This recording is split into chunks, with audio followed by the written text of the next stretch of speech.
Welcome back to another banger, my absolute peeps. I'm going to be giving my predictions for the UFC fight night, Whittaker versus Gastelum. It was initially main evented by Whittaker and Costa. Costa pulled out due to an injury and Gastelum came in as a late replacement. But thankfully this fight is happening because it was supposed to happen 2 years ago when Whittaker and Gastelum were the coaches for the Ultimate Fighter, but Whittaker had to pull out due to an injury. So it's 2 years in the making. They're giving us the fight that we were supposed to get anyway. So I'm happy we get to see them fight this Saturday, April 17th at the Apex Center in Las Vegas. It's something that we need to happen, and this will solidify both of them, whoever wins, you know what I'm saying? So let's get into this. My prediction, peeps. Let's start with the main event. Robert the Reaper Whittaker versus Kelvin Gastelum. This will be an exciting main event. I don't see much grappling at all unless one of them suffers a sudden injury and they're going to have to kind of go another way than their game plan. But I don't think that's going to happen. The fireworks will be going on this one. You can bet on that one. Whittaker is coming off a 2-win streak against two really top level tough guys, Jared Cannonier and Darren Till. He won both by unanimous decision, so you know Robert knows what it takes and can go into the deep waters of the 4th and 5th round. But Gastelum, on the other hand, is coming off a decision win over Ian Heinisch. But before that win, he was on a 2-fight losing streak against Jack Hermanson, who he got submitted to, and he lost a split decision to Darren Till. So they're both coming off highs and lows. Hopefully Gastelum rebounds, but I guess we'll see what happens.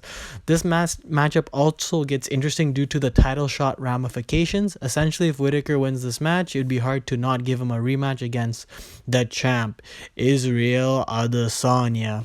My heart says to pick Gastelum because this kid's got some heart and he's got some balls, but I'd be lying to myself if I didn't think Whittaker was a class above his peers. I gotta go with the Reaper, either round 4 knockout or a unanimous decision.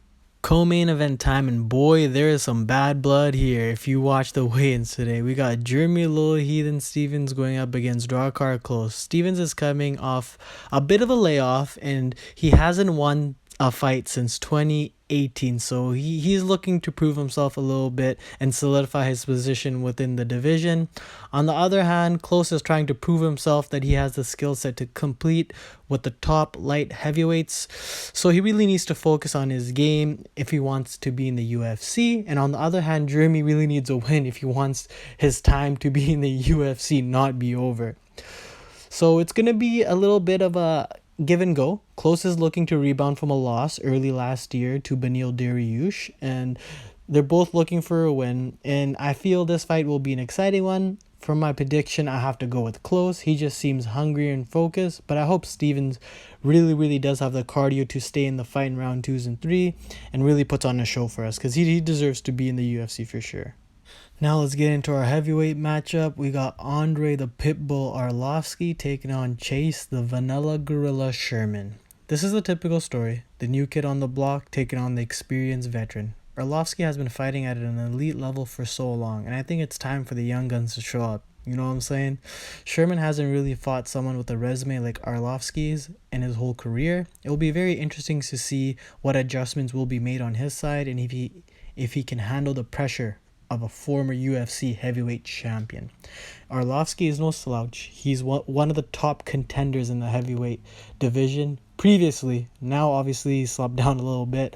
He's not a main event pull anymore, but I still think it's going to be a good matchup. I think Sherman has the sauce and he will impress, so I'm going to go with the Vanilla Gorilla. Now we got pretty much what's starting off the card. We got Abdul Razak Al Hassan versus Jacob Malkoun. These two tough competitors have nuclear power in their hands. It's going to be a tough matchup, but I think Al Hassan has been pretty dominant since his return to the UFC, and just another stepping stone till he can crack someone up in the top 15, hopefully, in his next fight. So I gotta go with Abdul Razak Al Hassan. And for the actual bout that's going to be kicking off the main card, Luis Pena versus Alexander Munoz. This one is going to be, I don't know. I think Pena is going to dominate this guy, to be honest with you. The violent Bob Ross, he's just too good. Luis Pena has just changed his fight camp, and he's just looking different. I got to go with him. He's been carrying his momentum from everything and to fight, and he's going to outclass Munoz. Thank you like usual. I really appreciate you guys supporting me. It means a lot. I really appreciate the like, subscriptions, all that good stuff. I know I haven't been really posting regularly. I've just been really busy, to be honest. I still even haven't had a chance to go buy a computer to even edit these videos. So I really appreciate you guys rocking with me. It's just the beginning still. It's only been a couple of months since I started this channel, so I really appreciate everyone's support. It really means a lot. But like usual, enjoy the fights, enjoy your weekend. It's gonna be a good bye.